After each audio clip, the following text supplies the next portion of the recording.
সহজ লেসনে তোমাদের সকলকে স্বাগত। আজকে আমরা এই ভিডিওতে সপ্তম শ্রেণীর পরিবেশ ও বিজ্ঞান বিষয়ের 5 নম্বর যে অধ্যায়টি রয়েছে মানুষের খাদ্য, এই অধ্যায় থেকে গুরুত্বপূর্ণ প্রশ্ন এবং উত্তরগুলো সম্পর্কে আলোচনা করব। এই সমস্ত প্রশ্ন উত্তরগুলো অবশ্যই তোমরা ভালোভাবে প্র্যাকটিস করবে। এই সমস্ত প্রশ্ন এবং উত্তরগুলো প্র্যাকটিস করলে তোমাদের এই অধ্যায় থেকে যে কোনো ধরনের প্রশ্নই পরীক্ষায় দেখ না কেন সেই প্রশ্নের উত্তর কিন্তু তোমরা পরীক্ষায় লিখতে পারবে। তো চলো আজকের এই ভিডিওতে আমরা সপ্তম শ্রেণী অর্থাৎ ক্লাস 7-এর পরিবেশ ও বিজ্ঞান বা সায়েন্স সাবজেক্টের মানুষের খাদ্য চ্যাপ্টার 5, ঠিক আছে, এই অধ্যায়ের অত্যন্ত গুরুত্বপূর্ণ প্রশ্ন এবং উত্তরগুলো দেখে নিই। তার আগে তোমরা যদি আমাদের এই চ্যানেল নতুন হয়ে থাকো, চ্যানেলটিকে প্লিজ সাবস্ক্রাইব করে রাখবে এবং বেল আইকনে প্রেস করার পর অল অপশানটিকে সিলেক্ট করবে পরবর্তী ভিডিওগুলো পাওয়ার জন্য। আর এই ভিডিওটিতে অবশ্যই একটি লাইক করবে। দেখো, এই অধ্যায়ের প্রথম যে প্রশ্ন সেটা হচ্ছে কাজ করতে গেলে কিসের প্রয়োজন হয়। তো কাজ করতে গেলে আমাদের শক্তির প্রয়োজন হয়। এরপর হচ্ছে দেহ গঠন, শক্তি উৎপাদক এবং রোগ প্রতিরোধক উপাদান এর উৎস হলো ড্যাশ। তো কী হবে, দেহ গঠন, শক্তি উৎপাদক এবং রোগ প্রতিরোধক এর যে উপাদান সেটা হচ্ছে খাদ্য, ঠিক আছে। খাদ্য খেলে তবে আমাদের দেহ গঠিত হবে, শক্তি উৎপাদন হবে এবং রোগ প্রতিরোধক ক্ষমতা গড়ে উঠবে। এরপর রোগ প্রতিরোধ ক্ষমতা বা অনাক্রমতা বাড়াতে গেলে কি করা উচিত। তো ভালো পুষ্টিকর ও ভিটামিনযুক্ত খাবার খাওয়া উচিত এবং সর্বদা পরিষ্কার পরিচ্ছন্ন থাকার অভ্যাস করা উচিত, ঠিক আছে। তো এগুলো করলে তবে আমাদের দেহের রোগ প্রতিরোধক ক্ষমতা গড়ে উঠবে, ঠিক আছে। পুষ্টিকর খাবার এবং ভিটামিনযুক্ত খাবার খেতে হবে আর পরিষ্কার পরিচ্ছন্ন থাকতে হবে। এরপরের প্রশ্ন হচ্ছে ঠোঁটের কোণে ও জিভে ঘা হয় কোন ভিটামিনের অভাবে। তো ঠোঁটের কোণে ও জিভে ঘা হয় ভিটামিন বি কমপ্লেক্স, ঠিক আছে, এর অভাবে। এরপর মাড়ি ফোলা ও রক্ত পড়া কোন ভিটামিন এর অভাবজনিত লক্ষণ। তো মাড়ি ফোলা, রক্ত পড়া এগুলো হচ্ছে ভিটামিন সি এর অভাবে হয়। কোন ভিটামিনের অভাবে রাতকানা হয়। তো রাতকানা রোগ হয় ভিটামিন এ এর অভাবে। পরের প্রশ্ন, খাদ্যের উপাদানগুলিকে কয় ভাগে ভাগ করা যায় ও কি কি। তো খাদ্যের উপাদানগুলিকে হচ্ছে 8টি ভাগে ভাগ করা যায়, যেমন হচ্ছে শর্করা বা কার্বোহাইড্রেট, প্রোটিন বা আমিষ, লিপিড, ভিটামিন, ঠিক আছে, জল, খনিজ মৌল, খাদ্যতন্তু, উদ্ভিজ রাসায়নিক বা ফাইটোকেমিক্যালস, ঠিক আছে। এই 8 ধরনের খাদ্য উপাদান হয়ে থাকে। এরপর হচ্ছে মধুমেহ বা ডায়াবেটিস কাকে বলে। তোমরা লিখবো, যদি রক্ত থেকে গ্লুকোজ কোষে প্রবেশ করতে না পারে তখন তা দেহের নানা অঙ্গ যেমন হৃৎপিণ্ড, বৃক্ক, চোখ ইত্যাদিতে জমা হয় এবং সমস্যার সৃষ্টি হয়। এই অবস্থাকে বলা হয় মধুমেহ বা ডায়াবেটিস। পরের প্রশ্ন হচ্ছে লোহিত রক্তকণিকায় কোন প্রোটিন থাকে। তো আমরা এখানে উত্তর লিখব, লোহিত রক্তকণিকায় হিমোগ্লোবিন নামক প্রোটিন থাকে। নেক্সট, চুল ও নখে কোন প্রোটিন থাকে। তো চুল ও নখে কেরাটিন নামক প্রোটিন থাকে। এরপর হচ্ছে পেশিতে কোন কোন প্রোটিন থাকে। তোমরা উত্তরটা লিখব অ্যাক্সিন ও মায়োসিন, ঠিক আছে। অ্যাক্সিন ও মায়োসিন নামক প্রোটিন থাকে পেশিতে। রক্তরসে বা রক্ত প্লাজমায় উপস্থিত একটি প্রোটিনের নাম লিখো। তো রক্তরস বা রক্ত প্লাজমায় উপস্থিত প্রোটিনের নাম হচ্ছে গ্লোবিউলিন। দেহে অতিরিক্ত প্রোটিন জমা হলে কি সমস্যা হয়। তো দেহে অতিরিক্ত প্রোটিন জমা হলে বাত, কিডনি স্টোন ও অন্যান্য সমস্যার সৃষ্টি হয়। শর্করার কতগুলি উৎসের নাম লেখো। তো শর্করার উদ্ভিজ উৎসগুলো হচ্ছে চাল, গম, লাল শাক, নোটে শাক এইগুলো। আর প্রাণীজ উৎসগুলি হচ্ছে মধু, দুধ, পাঁঠার যকৃৎ, এইগুলো হচ্ছে শর্করার উৎস। প্রোটিনের কতগুলি উৎকৃষ্ট উৎসের নাম লেখো। তো প্রোটিনের উদ্ভিজ উৎস হচ্ছে চাল, ভুট্টা, লবঙ্গ, হলুদ, এইগুলো হচ্ছে উদ্ভিজ উৎস প্রোটিনের। আর প্রাণীজ উৎস হচ্ছে মাছ, মাংস, ডিম, দুধ, ছানা, কাঁকড়া, পনির ইত্যাদি, ঠিক আছে, এইগুলো। এর পরের প্রশ্ন হচ্ছে লিপিড এর উৎস ও কাজ লেখো। তো লিপিডের উদ্ভিজ উৎস হচ্ছে নারকেল, কাঁঠাল, ডাল, আটা, গোলমরিচ এইগুলো। এবং প্রাণীজ উৎস হচ্ছে মাছের তেল, দুধ, দই, মাংস এইগুলো। এবং লিপিডের কাজ কি না, 1 নম্বর হচ্ছে লিপিড মানুষের দেহে শক্তির উৎস রূপে কাজ করে এবং 2 নম্বর হচ্ছে দেহকে বাইরের আঘাত থেকে রক্ষা করে এবং দেহ থেকে তাপ বেরিয়ে যাওয়া কমিয়ে দেয়। এরপর হচ্ছে শরীরে অতিরিক্ত লিপিড জমা হলে কি সমস্যা দেখা দেয়। তো শরীরে অতিরিক্ত লিপিড জমা হলে হৃৎপিণ্ড, রক্তনালী ও যকৃতের নানান সমস্যা তৈরি হয়। এরপর কোন ভিটামিনের অভাবে স্কার্ভি রোগ হয়। তো ভিটামিন সি এর অভাবে স্কার্ভি রোগ হয়। নেক্সট, ভিটামিন কয় প্রকার ও কী কী, প্রত্যেক প্রকারের উদাহরণ দাও। তো ভিটামিন দ্রবণীয়তার উপর নির্ভর করে 2 প্রকার, যথা তেলে বা ফ্যাটি দ্রবণীয় ভিটামিন যেগুলো হচ্ছে এ, ডি, ই, কে, ঠিক আছে। এগুলো হচ্ছে ফ্যাটি বা তেলে দ্রবণীয় ভিটামিন, অর্থাৎ ফ্যাটে বা তেলে এই ভিটামিনগুলো গুলে যায়, ঠিক আছে। এরপর জলে দ্রবণীয় ভিটামিন হচ্ছে ভিটামিন বি কমপ্লেক্স আর হচ্ছে ভিটামিন সি, ঠিক আছে।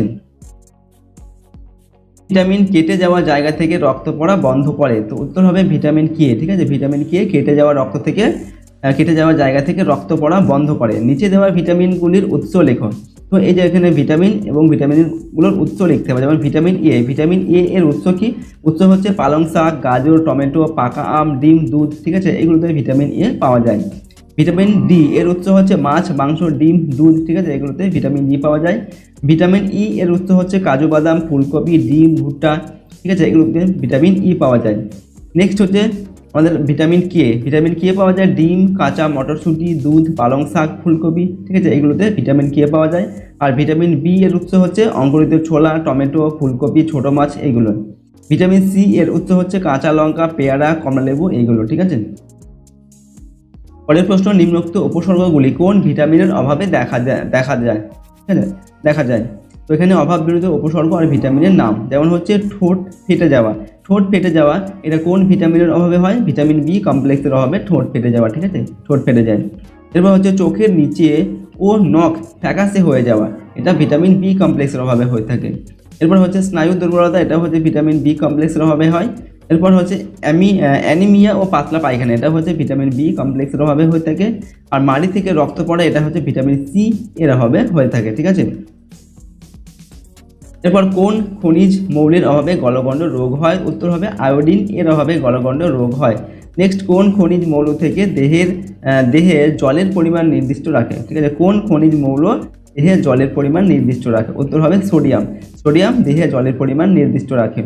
এরপর কোন খনিজ মৌল পেশির সংকোচন স্বাভাবিক রাখে? উত্তর হবে ক্যালসিয়াম পেশির সংকোচন স্বাভাবিক রাখে। নেক্সট হচ্ছে পরের প্রশ্ন, কোন খনিজ মৌল কোথাও কেটে গেলে রক্ত জমাট বাঁধতে সাহায্য করে? এখানে উত্তর হবে ক্যালসিয়াম কোথাও কেটে গেলে সেখানে রক্ত জমাট বাঁধতে সাহায্য করে। পরবর্তী প্রশ্ন হচ্ছে কোন খনিজ মৌলের অভাবে মানসিক বৃদ্ধি ও বুদ্ধির নিয়ন্ত্রণ ব্যাহত হয়? এটা হচ্ছে আয়োডিনের অভাবে মানসিক বৃদ্ধি ও বুদ্ধির নিয়ন্ত্রণ ব্যাহত হয়। মস্তিষ্কের গঠন ও রক্তের শর্করার পরিমাণ ঠিক রাখে কোন খনিজ মৌল? তো মস্তিষ্কের গঠন ও রক্তের শর্করার পরিমাণ ঠিক রাখে, সেটা হচ্ছে জিঙ্ক। এরপর কোন মৌলের অভাবে বারবার হাড় ভেঙে যাওয়া ইত্যাদি সমস্যা দেখা দেয়? উত্তর হবে ক্যালসিয়াম ও ফসফরাস, ঠিক আছে, এই মৌলের অভাবে বারবার হাড় ভেঙে যাওয়া, ঠিক আছে, বেঁকে যাওয়া, এই ধরনের সমস্যা দেখা দেয়। নেক্সট হচ্ছে কোন মৌলের অভাবে অ্যানিমিয়া বা রক্তাল্পতার রোগ হয়? উত্তর হবে আয়রন বা লৌহ এর অভাবে অ্যানিমিয়া বা রক্তাল্পতার রোগ হয়, ঠিক আছে, আয়রনের অভাবে রক্তাল্পতার রোগ হয়ে থাকে। এরপর খাদ্যতন্তুর উৎস কি? তো খাদ্যতন্তুর উৎস হলো সজনে ডাঁটা, বাঁধাকপি, চাল, আপেল, বীজের খোসা, ওট ইত্যাদি। পরবর্তী প্রশ্ন হচ্ছে ফাইটোকেমিক্যালস বা উদ্ভিজ্জ রাসায়নিক আমাদের শরীরে কি সাহায্য করে? তো ফাইটোকেমিক্যালস বা উদ্ভিজ্জ রাসায়নিক মানুষের খাদ্যে উপস্থিত থেকে বিভিন্ন শারীরিক সমস্যা থেকে বাঁচায়। যেমন হচ্ছে ফ্ল্যাভোনয়েড নামে এক প্রকার ফাইটোকেমিক্যালস মানবদেহকে তাড়াতাড়ি বড় হয়ে যাওয়া থেকে আটকায়, হৃৎপিণ্ডের কাজ ঠিকঠাক রাখে, হাড়কে শক্ত রাখে, ক্যান্সারের সম্ভাবনা কমায়। পরের প্রশ্ন দেখুন, আপেলের বদলে নিচের যে খাবারটি খাওয়া যেতে পারে সেটি হলো পাকা পেঁপে, পাকা পেয়ারা, পাকা আমড়া, পাকা কুল। তো আপেলের বদলে আমরা যে খাবারটা খেতে পারি, যে ফলটা, সেটা হচ্ছে পাকা পেয়ারা খাওয়া যেতে পারে, ঠিক আছে। আপেলের যে পুষ্টিগুণ থাকে সেটা পেয়ারাতেও কিন্তু আমরা পেতে পারি, পাকা পেয়ারায়। মাংস বা ডিমের বদলে যে খাবারটি খাওয়া যেতে পারে সেটি হলো ডাল, সিম, ছোলা বা মটর, মাশরুম, সয়াবিন। তো মাংস বা ডিমের বদলে আমরা সয়াবিন খেতে পারি, ঠিক আছে, সয়াবিনের কিন্তু একই খাদ্যগুণ আমরা পেতে পারি মাংস ও ডিমের বদলে। দুধ, ছানা আর হেলথ ড্রিঙ্কস এর বদলে যেটি খাওয়া যেতে পারে সেটি হলো ছাতুর শরবত, লেবুর শরবত, বেলের শরবত, চিনির শরবত। তো দুধ, ছানা, হেলথ ড্রিঙ্কস, ঠিক আছে, এইগুলোর বদলে আমরা ছাতুর শরবত খেতে পারি, ঠিক আছে, একই খাদ্যগুণ কিন্তু আমরা ছাতুর শরবতের মধ্যেও পেতে পারি, ঠিক আছে। এরপর হচ্ছে আয়রন টনিকের বদলে যেটি খাওয়া যেতে পারে সেটি হলো নোটে শাক, কাঁচা পেয়ারা, সজনে পাতা, কচু শাক। তো আয়রন টনিক এর বদলে আমরা যেটা খেতে পারি সেটা হচ্ছে নোটে শাক, ঠিক আছে, আয়রনের বদলে নোটে শাক আমরা খেতে পারি আয়রন টনিকের বদলে, ঠিক আছে। আয়রন টনিকের যে খাদ্যগুলো আমরা পেতে পারি সেটা নোটে শাকের মধ্যেও কিন্তু আমরা পেয়ে যাব।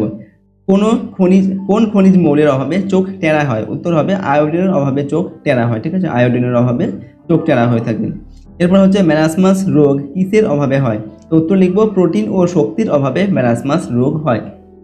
এরপরের প্রশ্ন হচ্ছে কোন ভিটামিনের অভাবে রিকেট রোগ হয়? তো ভিটামিন ডি এর অভাবে রিকেট রোগ হয়। এরপর কোন ভিটামিনের অভাবে বেরিবেরি রোগ হয়? উত্তর লিখবো আমরা ভিটামিন বি কমপ্লেক্স এর অভাবে বেরিবেরি রোগ হয়ে থাকে। এরপর কোয়াশিয়রকর রোগের লক্ষণ কি? তো কোয়াশিয়রকর রোগ হলে শিশুদের গায়ের চামড়া গাঢ় বর্ণের ও পেট ফোলা হয়, দেখে মনে হয় যেন চোখগুলো ঠিকরে বেরিয়ে আসে। এটা হচ্ছে কোয়াশিয়রকর রোগের লক্ষণ। এরপর কোয়াশিয়রকর রোগ কিসের অভাবে হয়? তো কোয়াশিয়রকর রোগ খাদ্যে উপযুক্ত পরিমাণ প্রোটিনের অভাব ঘটলে 1 থেকে 4 বছর বয়সের শিশুদের অপুষ্টিজনিত কোয়াশিয়রকর রোগ হয়। পরের প্রশ্ন হচ্ছে কোন বয়সের শিশুদের মারাসমাস রোগ হয়? তোমরা উত্তর লিখবো 1 বছর বয়সের কম বয়স্ক শিশুদের প্রোটিন ও শক্তির অভাবে মারাসমাস রোগ হয়। এরপর হচ্ছে কোন ভিটামিনের অভাবে জিভে ও মুখের কোণে ও মাড়িতে ঘা হয়? তো উত্তর লিখবো ভিটামিন বি কমপ্লেক্স এর অভাবে জিভে, মুখের কোণে ও মাড়িতে ঘা হয়। কোন ভিটামিনের অভাবে গায়ের চামড়া খসখসে হয়? তো ভিটামিন এ এর অভাবে গায়ের চামড়া খসখসে হয়। দেহের ওজন বেড়ে যাওয়ার ফলে কি কি সমস্যা হতে পারে? তো দেহের ওজন বেড়ে যাওয়ার ফলে 1 নম্বর রক্তচাপ ক্রমাগত বাড়তে পারে। 2 নম্বর হচ্ছে রক্তে শর্করার পরিমাণ বেড়ে গিয়ে ডায়াবেটিস হতে পারে, ঠিক আছে। 3 নম্বর রক্তনালীর গায়ে লিপিড জমে, এটা লিপিড হবে, ঠিক আছে, লিপিড লয়সি ড হবে, লিপিড জমে রক্তনালীর ব্যাস কমে যেতে পারে, ঠিক আছে। 4 নম্বর হচ্ছে অস্থি সন্ধিতে ব্যথা ও ক্যান্সার হতে পারে, এইগুলো হতে পারে, ঠিক আছে, দেহের ওজন বেড়ে গেলে এই সমস্ত সমস্যাগুলো কিন্তু হতে পারে। এরপর একজন স্বাভাবিক মানুষের বিএমআই কত হওয়া উচিত? উত্তর হবে 25 থেকে 30-এর মধ্যে হওয়া উচিত। বিএমআই এর পুরো কথা কি বা পুরো নাম কি? তো বডি মাস ইন্ডেক্স, এটা হচ্ছে বিএমআই এর পুরো কথা বা পুরো নাম। হলুদ, মিষ্টি ও সস্তা বিরিয়ানিতে গন্ধ ও স্বাদ তৈরির জন্য কি মেশানো হয়? উত্তর হবে মেটানিক ইয়েলো, ঠিক আছে, এই একটা কৃত্রিম রং এটা মেশানো হয়, ঠিক আছে, হলুদ, মিষ্টি এবং সস্তা বিরিয়ানিতে। এরপরের প্রশ্ন হচ্ছে প্রাকৃতিক খাদ্য কাকে বলে? তো সরাসরি প্রকৃতি থেকে পাওয়া খাদ্যকে বলা হয় প্রাকৃতিক খাদ্য, ঠিক আছে, সরাসরি প্রকৃতি থেকে পাওয়া খাদ্যকে বলে প্রাকৃতিক খাদ্য বলে, ঠিক আছে, এরকম লিখবে এটা। প্রক্রিয়াজাত খাদ্য কাকে বলে? তোমরা লিখবো এই ধরনের খাবার তৈরি করতে প্রকৃতি থেকে পাওয়া বিভিন্ন খাদ্য উপাদানগুলিকে নানা প্রক্রিয়ার মধ্যে দিয়ে নিয়ে যাওয়া হয়, ঠিক আছে, প্রকৃতি থেকে পাওয়া যে সমস্ত খাদ্য বিভিন্ন প্রক্রিয়ার মাধ্যমে তৈরি করা হয় সেটা হচ্ছে প্রক্রিয়াজাত খাদ্য। এরপর সংশ্লেষিত খাদ্য কাকে বলে? না, এই ধরনের খাবারের উপাদানগুলো সম্পূর্ণ কৃত্রিম, কিন্তু তৈরি খাবারটার স্বাদ, রং, স্বাদ, গন্ধ ইত্যাদি অনেকটাই প্রাকৃতিক খাবারের মতো হয়, ঠিক আছে। অর্থাৎ সংশ্লেষিত খাদ্য হচ্ছে একেবারে কৃত্রিম খাবার যেগুলোর স্বাদ এবং গন্ধ অনেকটাই প্রাকৃতিক খাবারের মতো হয়ে থাকে। এরপরের প্রশ্ন চকলেট, পেস্ট্রি আর কোল্ড ড্রিঙ্কস এ কৃত্রিম রং ও স্বাদের জন্য কি মেশানো হয়? তো চকলেট, পেস্ট্রি, কোল্ড ড্রিঙ্কস এগুলোতে বাদামি রঙের ক্যারামেল মেশানো হয়ে থাকে। এরপর হচ্ছে পটেটো চিপস ও পপকর্ন এ কোন কৃত্রিম পদার্থ মেশানো হয়? তো পটেটো চিপস ও পপকর্ন এ মেশানো হয় ট্রান্স ফ্যাট, ঠিক আছে, ট্রান্স ফ্যাট নামে এক রকমের পদার্থ মেশানো হয়। এরপর চাউমিন এর গন্ধ ও স্বাদ সৃষ্টিকারী পদার্থের নাম কি? তো চাউমিন এর গন্ধ ও স্বাদ সৃষ্টির জন্য অ্যাজিনোমোটো নামে এক প্রকার পদার্থ সেখানে মেশানো হয়ে থাকে। পরের প্রশ্ন হচ্ছে আইসক্রিমের কৃত্রিম রং ও স্বাদ সৃষ্টিকারী কৃত্রিম পদার্থের নাম কি? তো আইসক্রিমে কেরাজিনান ও ব্রোমিনেটেড ভেজিটেবল ওয়েল, ঠিক আছে, এগুলো মেশানো হয়ে থাকে আইসক্রিমে, ঠিক আছে। এরপর হচ্ছে কফির স্বাদের জন্য কোন কৃত্রিম পদার্থ মেশানো হয়? তো কফির স্বাদের জন্য সাইক্লামেট মেশানো হয়, ঠিক আছে, কফির স্বাদ বৃদ্ধি করার জন্য। কৃত্রিম রং মেশানো খাবার খেলে কি সমস্যা হয়? তো কৃত্রিম রং মেশানো খাবার খেলে আমাদের নানা রকম শারীরিক অসুবিধা বা হৃৎপিণ্ড, যকৃৎ ও মস্তিষ্কের ক্ষতি হতে পারে।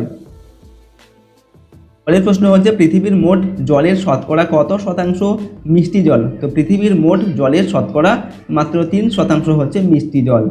মানুষের শরীরের শতকরা কত শতাংশ জল? মানুষের শরীরের শতকরা 70% হচ্ছে জল। মানুষের চোখে জল কি হিসাবে সঞ্চিত থাকে? মানুষের চোখে জল অশ্রু হিসাবে সঞ্চিত থাকে। মানুষের ফুসফুসের শতকরা কত শতাংশ জল? মানুষের ফুসফুসের শতকরা 83% হচ্ছে জল। নেক্সট হচ্ছে মানুষের যকৃৎ বা মেটেতে শতকরা কত পরিমাণ জল থাকে? তো মানুষের যকৃৎ বা মেটেতে 85% জল থাকে। মানুষের রক্তে শতকরা কত শতাংশ জল থাকে? মানুষের রক্তে 90% জল থাকে। এরপর মানুষের লালারসে কত শতাংশ জল থাকে? মানুষের লালারসে 95% জল থাকে। ভাত বা তরকারির মধ্যে কত শতাংশ জল থাকে? ভাত তরকারির মধ্যে 40 থেকে 60% জল থাকে, ঠিক আছে। নেক্সট প্রশ্ন দেখো এখানে মানবদেহে জলের ভূমিকা কি? তো আমরা লিখবো 1 নম্বর দিয়ে জল সাধারণত কোনো বস্তুকে দ্রবীভূত করে। 2 নম্বর কোনো বস্তুকে এক জায়গা থেকে অন্য জায়গায় নিয়ে যায়। 3 নম্বর বিভিন্ন রাসায়নিক বিক্রিয়ায় অংশগ্রহণ করে জল, ঠিক আছে। 4 নম্বর হচ্ছে জল তাপ পরিবাহক হিসেবে কাজ করে, ঠিক আছে। এইগুলো হচ্ছে মানবদেহে জলের ভূমিকা। এরপর হচ্ছে উদ্ভিদের ক্ষেত্রে জলের প্রয়োজনীয়তা বা ভূমিকা আলোচনা করো, ঠিক আছে, অর্থাৎ বা উদ্ভিদ দেহে জলের ভূমিকা কি সেটা লিখতে হবে। তো উদ্ভিদের ক্ষেত্রে জলের প্রয়োজনীয়তা বা ভূমিকা অনস্বীকার্য। 1 নম্বর হচ্ছে বীজের অঙ্কুরোদ্গম বা চারা গাছের বৃদ্ধিতে জলের প্রয়োজন হয়। 2 নম্বর হচ্ছে উদ্ভিদ দেহে সালোক সংশ্লেষ প্রক্রিয়াতে খাদ্য তৈরির জন্য কাঁচা মাল হিসাবে জল একান্ত প্রয়োজন। 3 নম্বর মাটি থেকে প্রয়োজনীয় খনিজ লবণ শোষণের জন্য জলের একান্ত প্রয়োজন হয়। ঠিক আছে, মাটি থেকে খনিজ লবণ শোষণ করার জন্য জলের প্রয়োজন হয় উদ্ভিদের। এরপর 4 নম্বর হচ্ছে উদ্ভিদ দেহে বিভিন্ন বিপাক ক্রিয়া পরিচালনার জন্য জলের একান্ত প্রয়োজন হয়। ঠিক আছে, এরপরের প্রশ্নটি হচ্ছে মানবদেহে শর্করা জাতীয় খাদ্যের অভাবজনিত লক্ষণ ও প্রতিক্রিয়াগুলি লেখো। ঠিক আছে, শর্করার অভাব ঘটলে মানবদেহে কী ধরনের লক্ষণ সৃষ্টি হয় তার প্রতিক্রিয়া সেগুলো লিখতে হবে। তো 1 নম্বর হচ্ছে শর্করা জাতীয় খাদ্যের অভাবে স্নেহ বা চর্বি জাতীয় খাদ্যের দহনক্রিয়া অসম্পূর্ণ থাকে। এর ফলে দেহের রক্তে কিটোন বডি উৎপন্ন হয়, যার আধিক্যের ফলে দেহে কিটোসিস রোগ হয়। 2 নম্বর হচ্ছে দেহে ক্লান্তি, জলাভাব ও ইলেকট্রোলাইট এর অভাব ঘাটতি হয়। 3 নম্বর রক্তে শর্করার পরিমাণ কমে যায় এবং এর ফলে মস্তিষ্কের কলার ক্ষতি হয়। ঠিক আছে, পরের প্রশ্ন দেখো, এখানে রয়েছে মানবদেহে প্রোটিনের অভাবজনিত লক্ষণ ও প্রতিক্রিয়াগুলি লেখো। তো মানবদেহে প্রোটিনের অভাবজনিত লক্ষণ বা এর প্রতিক্রিয়াগুলো কি? 1 নম্বর হচ্ছে খাদ্যে প্রোটিনের ঘাটতি দেখা দিলে শিশুদের ক্ষেত্রে প্রোটিন ক্যালোরি অপুষ্টিজনিত কোয়াশিয়রকর ও ম্যারাসমাস রোগ দেখা দেয়। 2 নম্বর হচ্ছে দেহে প্রোটিনের ঘাটতির ফলে নাইট্রোজেনের ভারসাম্য বিঘ্নিত হয়, মাংসপেশির ক্ষয় ও রক্তাল্পতা রোগ দেখা দেয়। 3 নম্বর হচ্ছে প্রোটিনের অভাবে খাদ্য পরিপাককারী উৎসেচকের ক্ষরণ কম হয়, ফলে খাবার ভালোভাবে পাচিত না হয়ে পেটের রোগ দেখা দেয়। এরপর 4 নম্বর প্রোটিনের অভাবে দেহের বৃদ্ধি, ক্ষয়পূরণ প্রভৃতি বিভিন্ন ধরনের ক্রিয়া ব্যাহত হয়। ঠিক আছে, এরপর পরের প্রশ্ন উদ্ভিদের খাদ্য তৈরিতে এবং প্রাণীদেহে শক্তি উৎপাদনে আলোর ভূমিকা উল্লেখ করো। আমরা লিখব সূর্যের আলোর উপস্থিতিতে গাছ সালোক সংশ্লেষ প্রক্রিয়া দ্বারা খাদ্য উৎপাদন করে। সূর্যের আলোর শক্তির খুব সামান্য একটা অংশ গাছ শোষণ করে। এই আলোক শক্তি আর গাছের সবুজ কণা ক্লোরোফিল এর সাহায্যে গাছ সালোক সংশ্লেষ প্রক্রিয়া শুরু করে। পরের ধাপে জল আর কার্বন ডাই অক্সাইড গ্যাসের প্রয়োজন হয়। সূর্যের আলো থেকে যে শক্তি গাছ শোষণ করে তার একটা অংশকে রূপান্তরিত করে গাছ তার তৈরি করা শর্করা জাতীয় খাবারে জমা রাখে। মানুষ এবং বিভিন্ন প্রাণীরা যখন উদ্ভিদজাত খাবার গ্রহণ করে তখন তারা খাদ্যে জমিয়ে রাখা সূর্যের ওই রূপান্তরিত শক্তিটাই গ্রহণ করে। সূর্যের এই শক্তিটাকে ব্যবহার করে মানুষ ও অন্যান্য প্রাণীরা তাদের নানা কাজের শক্তির চাহিদা পূরণ করে। ঠিক আছে, এইভাবে আমরা প্রশ্নের উত্তরটিকে লিখলাম। তো এটাই ছিল ক্লাস 7-এর 5 নম্বর যে তোমাদের অধ্যায় রয়েছে সায়েন্স বা পরিবেশ ও বিজ্ঞানের। ওকে, মানুষের খাদ্য, এই যে অধ্যায়টি রয়েছে এই অধ্যায় থেকে সমস্ত গুরুত্বপূর্ণ প্রশ্ন এবং উত্তরগুলো আমরা আজকের এই ভিডিওতে আলোচনা করলাম। প্রশ্ন উত্তরগুলো অবশ্যই তোমরা ভালোভাবে প্র্যাকটিস করবে, কারণ এর মধ্যে থেকেই কিন্তু তোমাদের পরীক্ষায় প্রশ্ন দেওয়া হয়। প্রশ্নগুলো ভালোভাবে প্র্যাকটিস করলে তোমাদের যে কোনো ধরনের প্রশ্ন তোমাদের পরীক্ষায় দেখতে গেলে সেই প্রশ্নের উত্তর কিন্তু তোমরা পরীক্ষায় লিখতে পারবে। আর যদি আমাদের এই চ্যানেলে তোমরা নতুন হয়ে থাকো চ্যানেলটিকে প্লিজ সাবস্ক্রাইব করে রাখবে এবং বেল আইকনে প্রেস করার পর অল অপশানটিকে সিলেক্ট করে নেবে পরবর্তী ভিডিওগুলো পাওয়ার জন্য। আর এই ভিডিওটিতে অবশ্যই একটি লাইক করবে। তো আজকে আমরা এই ভিডিওটিকে এখানেই শেষ করছি। সম্পূর্ণ ভিডিওটি দেখার জন্য অসংখ্য ধন্যবাদ।